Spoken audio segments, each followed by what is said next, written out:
Hey everybody, welcome back to my channel. In today's video, I have such a delicious recipe prepared for each and every one of you. So in today's video, I'm going to be sharing something different from the normal. I'm not going to be making a regular barfi, but I'm going to be making a chocolate barfi. Now this one right here is super delicious. It tastes like you're eating like a chocolate fudge, but it also tastes like you're eating a brownie as well because of that deep, rich chocolate flavor that I put inside of it. So I hope you guys give this a try, and I hope you enjoy it as much as my family and I did. So before I get into the recipe today and all of the details with that good stuff, I wanted to give a big shout out to Kavita over at Lotus Bazaar for sponsoring this recipe today and all the other recipes that you've been seeing for my Navratri and my Diwali series this year. Now Lotus Bazaar is your one-stop shop for all of your men's, women's, and kids outfits. Of course, she has lots of jewelry options. She has customized outfit for brides and grooms as well.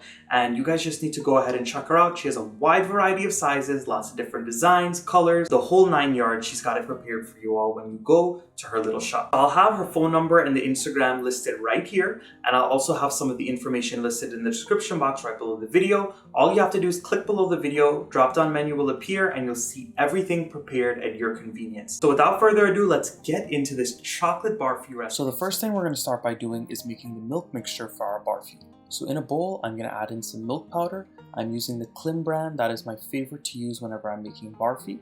And onto that milk powder, I'm going to be adding some ghee. Now, if you wanted to use butter, you can use that as well. If you're using this for puja, make sure you use unsalted butter, as we cannot offer things with salt inside of it. On top of that ghee, I'm also going to be going in with some evaporated milk.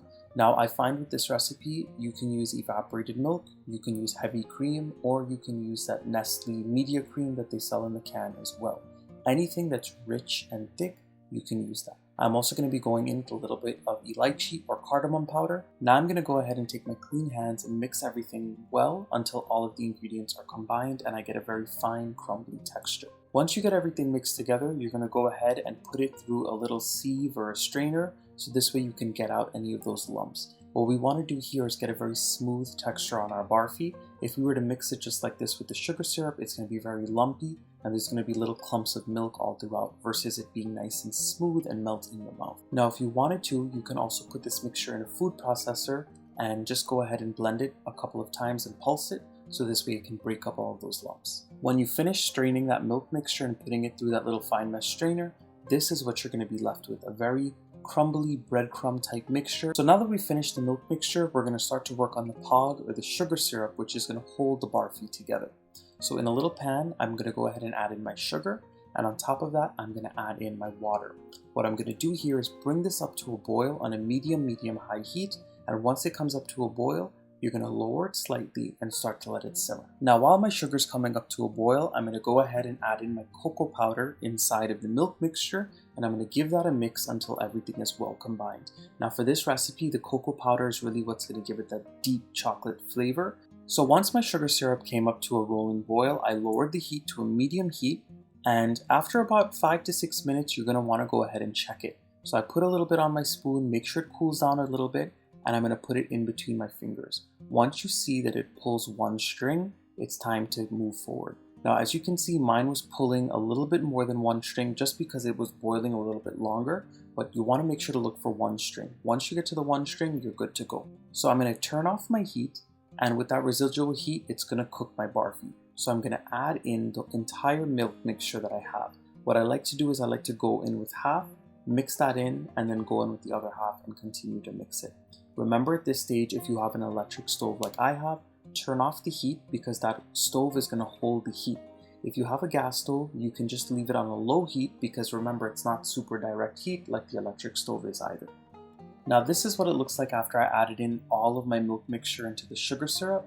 As you can see, it looks a little bit wet at this point and slightly crumbly at the same time, but when we pour it out and we let it set, it's going to get that nice crystallized texture. Now into a baking dish of your choice that you've greased or lined with parchment paper, you're going to add that barfi mixture inside, and you're going to do your best to smoothen out the top to the best of your ability. Now that's the reason why we added in the ghee, because the ghee is going to help you smoothen it out and get that nice texture on the top. And at this point, I'm going to go ahead and add on my sprinkles. Now if you wanted to top this with some chocolate chips that you've cut up very fine or some chocolate shavings, you can do that as well. But I like to put sprinkles on barfi just because that's more of the traditional way. But what I'm going to do now is I'm going to score the top of the barfi into the shape that I want them to be, and then I'm going to let this sit for a couple of hours until it solidifies. Now once that barfi gets nice and hard and solidifies, you can go ahead and take it out of the tray. Now I will mention that with this recipe method, the barfi comes out nice and stiff, and when you bite into it, it crumbles and it's melts in your mouth. It's like a candy texture. So you want to make sure you score it before it gets hard, because if you wait till after it gets hard, it's a little bit difficult to cut. So as you can see, when I'm breaking into it, it has a nice little crumbly texture. And trust me everyone, when you pop this in your mouth, it's almost like a brownie you're eating. Such a delicious flavor and would be perfect for this Diwali season. Alright everyone, I really hope you all enjoyed this chocolate barfi recipe. I'm telling you, if you're a chocolate lover like me and my family, make sure you give the recipe a try because it was so perfect, and I know you guys are going to love this for this Diwali season. Again, I've got to give a big shout out to Kavita over at Lotus Bazaar for sponsoring this recipe and all the other recipes on my Navratri and Diwali series this year.